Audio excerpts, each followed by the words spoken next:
cruce de la cordillera se hacía obviamente desde noviembre a febrero.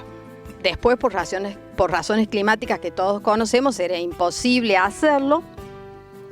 Se tardaba entre 8 y 12 días en cruzar la cordillera según estuviera el tiempo. Y lo que me llamó muchísimo la atención, que para cruzar la cordillera al ganado vacuno lo herraban. Me puse en contacto con historiadores de San Juan y ellos me confirmaron que tal cual, que se hacía una herradura doble por pezuña, no con vaso como tiene obviamente como la herradura del caballo. Así que se herraban los animales, esa cantidad de animales, y se procedía a hacer el cruce y la venta de ganado. Con esta actividad, como hacendados que tuvieron Estanislao y Temístocles, lograron hacer fortuna y compraron tierras en el sur de Córdoba. Y acá también nos relacionamos y nos vamos a la historia nacional. ¿Por qué?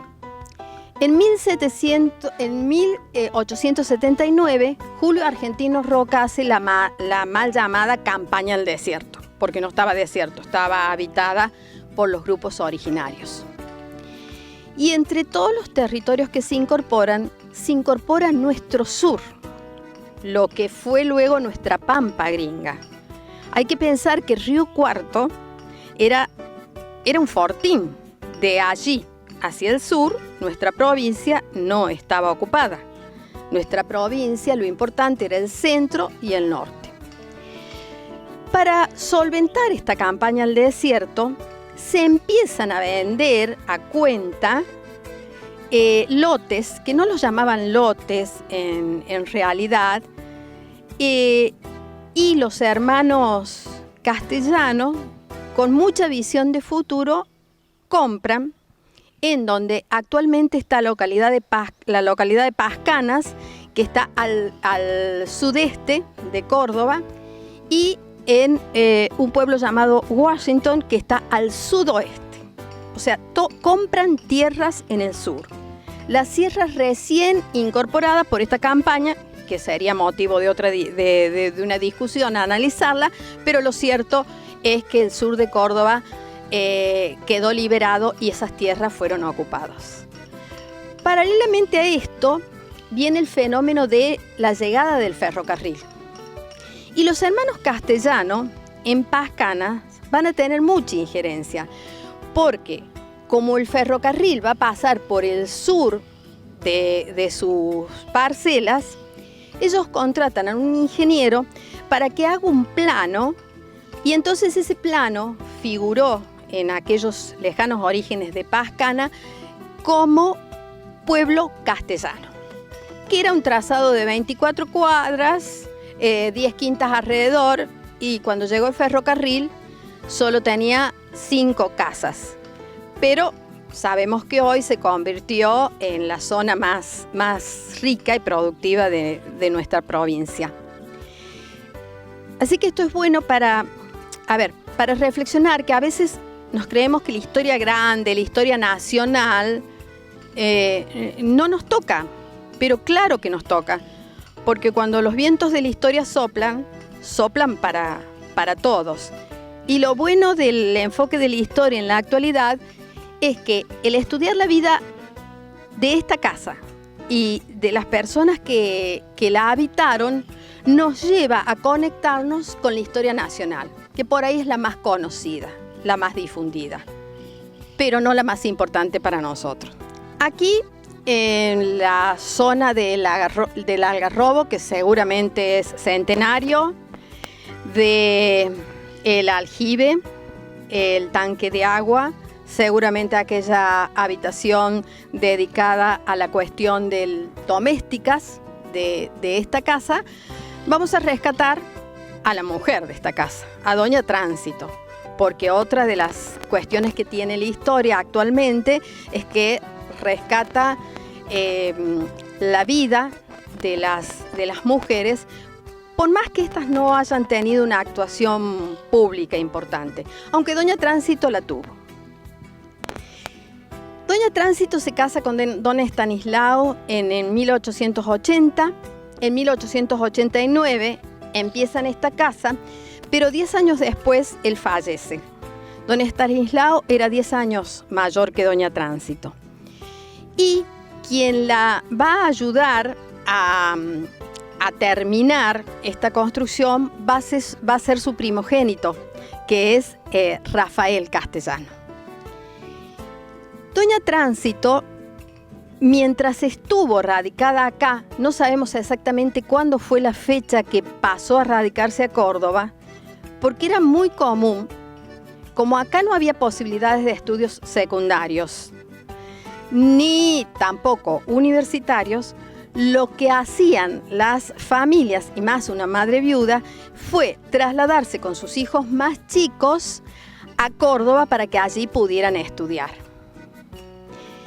Pero antes, creemos que hasta el 1920 aproximadamente, pero no lo tenemos confirmado, ella se traslada con sus hijos más chicos. Pero antes, ella tiene una actuación en la Sociedad de Beneficencia de Villa Dolores.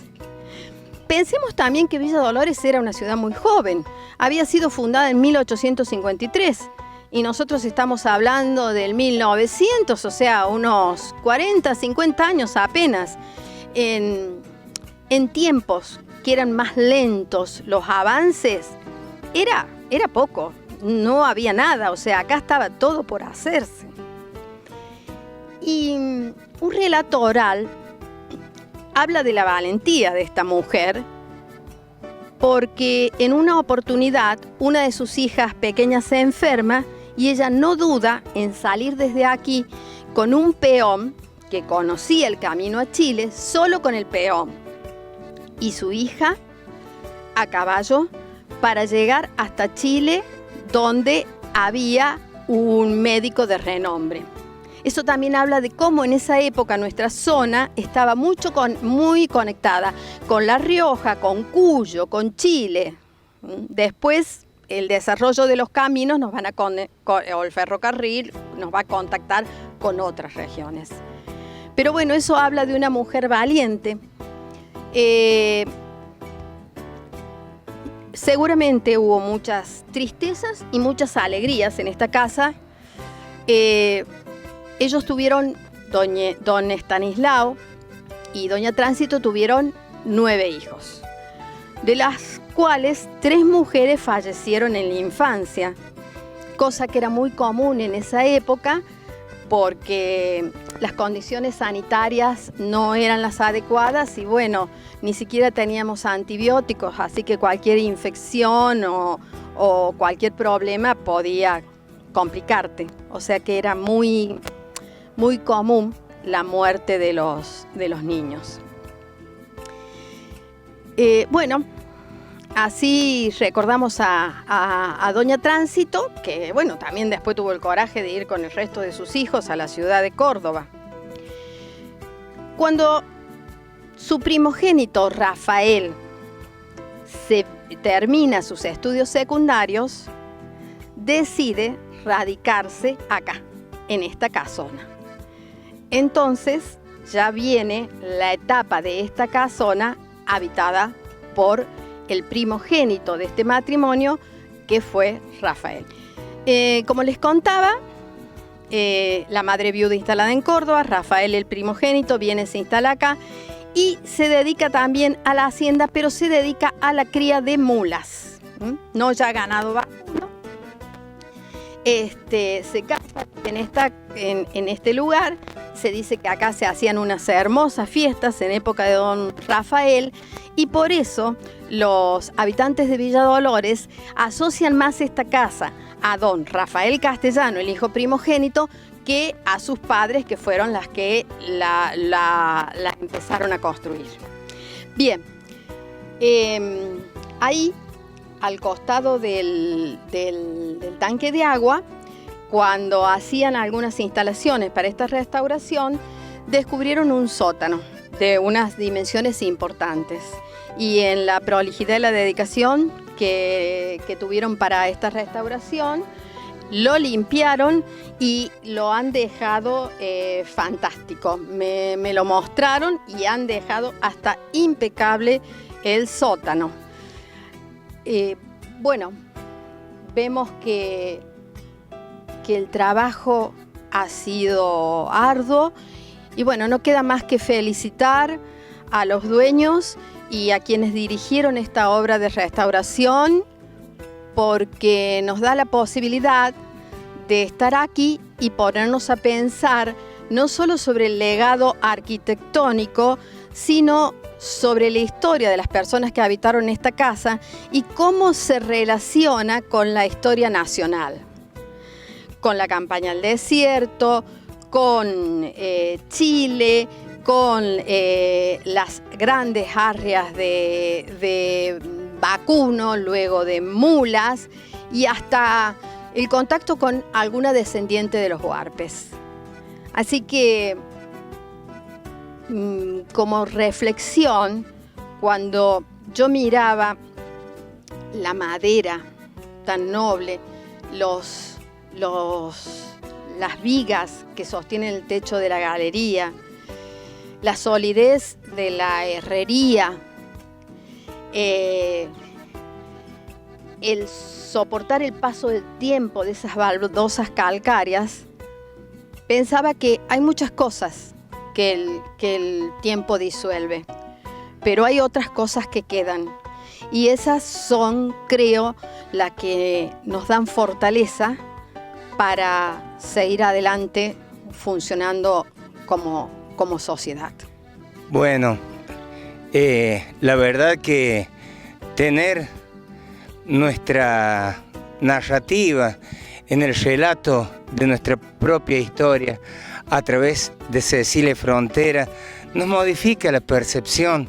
Observaba recién las florcitas del campo, las verbenas, el paico que anda suelto por ahí. Quizás alguna vez en esos calores de verano villadolorenses, cuando sacábamos las camas afuera para dormir, alguna vez me pasó lo que a tanta gente, que se nos dio por contar las estrellas. Quizás tarea inalcanzable, pero veo este algarrobo y me dan ganas de meterme en el tiempo, contar cuántos pájaros pasaron por este algarrobo centenario. Muchísimas gracias, Cecilia Frontera, muchas gracias, Efraín Freire, muchas gracias, Multimedio Semdo, por tener la posibilidad de asomarnos a nuestra propia esencia, para fortalecernos como pueblo, como bien lo manifestó Cecilia, y para saber que cuando los vientos de la historia soplan para todos. Muchas gracias.